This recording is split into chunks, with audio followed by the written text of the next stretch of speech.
everybody, I'm Terry with EatPlant-Based, and today I'm headed out to go visit with my 95-year-old grandmother at her house.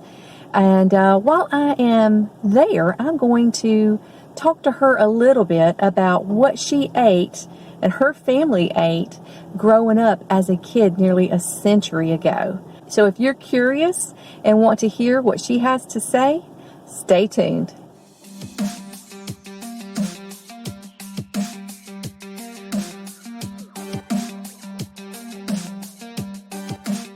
So, Grandma still lives alone, but just recently she has started needing a little bit of extra help due to some cognitive impairment. So, our family team has decided to take turns and go in each day and spend time with her, and my days are Tuesdays. So I'm headed to her house in South Carolina. I live in North Carolina. She lives in South Carolina, but it's only like a 45-minute drive for me. So I take my work and I go spend some time with her. So I love my day and I love spending time with her and learning about our family's history.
So this is my Grandma Mathis. Tell them how old you are, Grandma.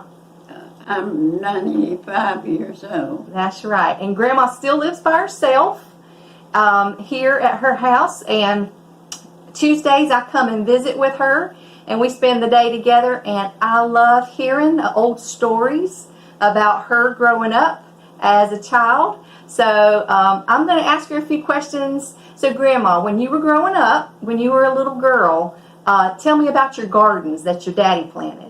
We always had a garden, several pieces of land. We had beside our house, on the left side, we had a garden. And then behind our house, it was downhill like we had a garden. And we had a garden across the creek behind where we lived. That's a lot of garden. Yeah. What did y'all plant? We had tomatoes, a lot of tomatoes. We planted the right side of the house in tomatoes, and we had sweet potatoes across the creek from behind the house. We planted that entire piece of land full of sweet potatoes. Well, we always had like green beans, and we always had okra, and we all had to help. We had that entire thing. We had to carry enough water. Did your mama can all those vegetables? She canned everything. She canned enough food for us from spring through the winter. We would pick blackberries in the summer, and she would can blackberries and she would make blackberry jam, but she would can blackberries and save them some way, and even at Christmas time we have blackberry pie or Yeah. everything. During the week, did you eat meat? Well, no, I wouldn't think.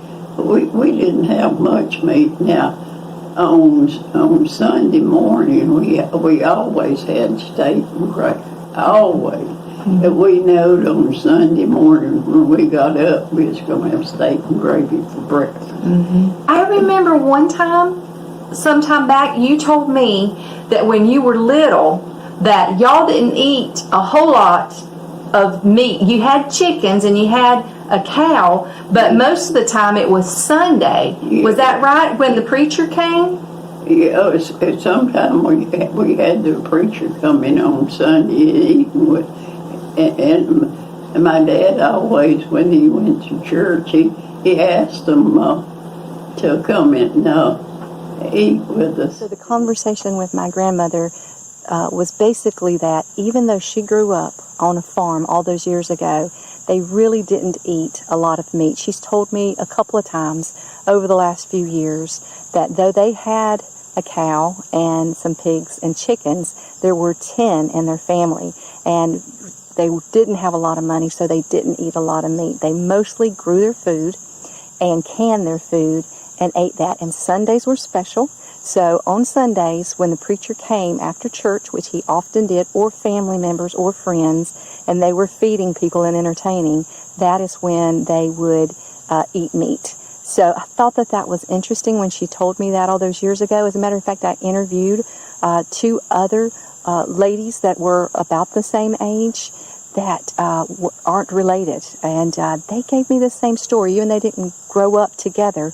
Sundays was the day where you splurged and ate more meat. The rest of the week there was very little meat eaten. So that I've often heard people say, well, my grandfather grew up on a farm eating meat, and he lived to be 85 years old and healthy. Well, that may be true. That does happen sometimes, but perhaps they didn't eat as much meat like my grandmother and these other ladies as we think. I'm going to leave a link to the article that I wrote a few years ago when I interviewed these 3 ladies. I'll leave that link in the information below so you can read that for yourself. I have a grandfather that lived to be 93 years old and smoked cigarettes until he was 90, and I mean a lot of cigarettes. And he was healthy until he was 90. And I still believe that smoking causes cancer. He was very lucky, very blessed that he did not succumb to illness until later in life. Same thing with eating meat. There will be people who, maybe grew up on a farm and maybe they were wealthier and consumed a lot of meat and still stayed healthy. But that's not what the research is showing for the majority of us. So I think there's a lot to be learned from asking questions of our family members that are senior citizens and have been around for a long time. What did they actually eat? And it's pretty enlightening to know that though they had animals, they ate very little meat. That was special occasions. So a lot of information that's good to know. Today I made a new recipe, and it's Alfredo sauce. So I brought it so me and Grandma can enjoy it. It's made with cashews.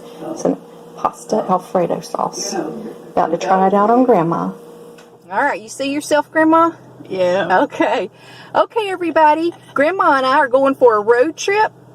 We are about to head to the hospital, the cancer center, where I teach classes regularly because I have to pick up a web camera for some online classes. And while we're there, I'm going to introduce you to my friend, Lori Boyd. She is the coordinator for the Heart Center, the Joe Utley Heart Center. And I want her to share a little bit with the followers about how she feels about plant-based nutrition. So come along, everybody.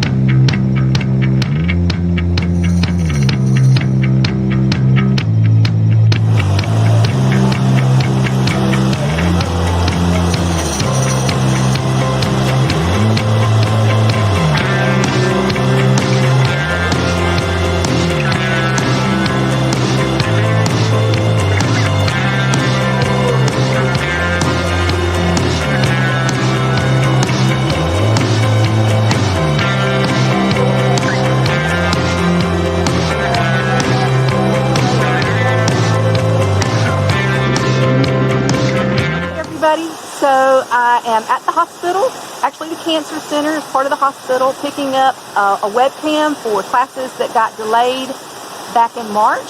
And I am meeting with a friend who is also on staff here that I love very much. This is Lori Boyd, and I wanted her to share just a little bit of her passion with you about plant-based nutrition, because we've known each other for quite a few years now, probably 2015. I think 2015 was when we met. So then I started teaching classes at the Cancer Center and then at the Heart Center. And so I am excited to have Lori on the plant-based team, and she is one of the most passionate medical professionals that I have come across with her initiative to drive this as much as she can, because she believes in it. So I want her to share just a few minutes with you about how she feels about plant-based nutrition and why. So hang on, just stay tuned. Thanks, Terry. I love working with you. I'm so glad we met. And I just have to tell you that this plant-based stuff is the thing that lit a fire under me after being a nurse for 40 years.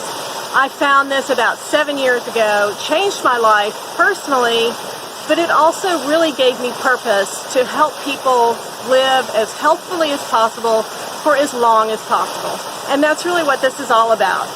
You can help prevent disease, you can help reverse some diseases, but the main thing is you can be healthy for a long time.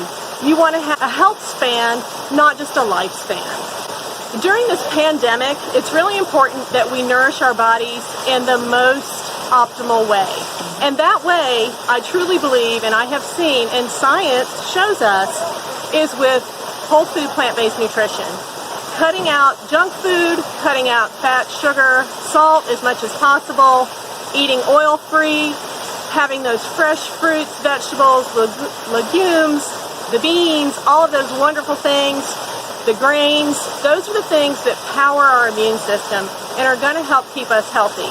Now, nobody has proven that eating a whole food plant-based diet can prevent COVID, but it can certainly help keep you as healthy as possible. So why not be as healthy as you can be? It helps to ward off disease, not just COVID, but also those seasonal allergies that people have sometimes, lots of inflammatory problems that people have. Plant-based nutrition can help with that. So I'm a firm believer in this. I encourage you to give it a try. If you can't go all in, at least do meatless Mondays, and then do meatless Tuesdays, and then do meatless Wednesdays, or have one meal a day where you go meatless and dairy-free. And I promise you will see results. You will feel better. You will be better. You will live longer and healthier while you're here. The biggest meal of the day, was that lunch? Yeah. It was? Well, we had to walk from school to home to get it and then walk back to school. Mm-hmm. And then we stayed till time to get out of school, which was about 4 o'clock. We walked back home. So, wow. And they used to say nobody was fat who lived at Packard. Because they were always walking? Yeah, because we walked so much. Yeah. Nobody had a car. Mm-hmm. The doctor and the preacher and the doctor and Mr. Henderson and seemed like one other had a car. Just about 4 people had cars that took people when if they had an emergency, they needed to get out of Packlet and go home or something. Yeah. Well, that sounds good. That's interesting to know. So y'all walked a lot, and you ate a lot of vegetables. All the time. Yeah, and your mama put them up for the winter. Yeah. She would can them. All the time. Yeah. But she put them up in quart jars, and we've got beside our bedroom, we got just like a big place that you can go in the other bedroom, into the bathroom now. Oh, yeah. And Mama, that big space, that's where she set her jars when she canned them and put them down to, and I've been in bed a many night, all of, and we could hear one of them tomato jars spew. Oh. and we knew we lost another can of tomatoes. Oh my goodness. Because it didn't work right. It didn't seal up right. Oh, and it burst open. That's funny. She would put them up and stuff this. Tightly closed and everything, and they just went bad on her in the middle of the night. That's and I always made a pop and a spew. Yeah. And if you was asleep that close, you hear it. And you lost another can of tomatoes. Yeah. That's fun. All together? Alrighty. Bye, everybody. Bye. So I am about to head home, and Grandma and I had a very busy day. I hope some of the information that she shared and information that Lori shared has been helpful and will encourage you to keep doing what you're doing. And remember to hit that subscribe button, because I have more videos coming up that are going to be very plant-based informative, and I don't want you to miss a thing.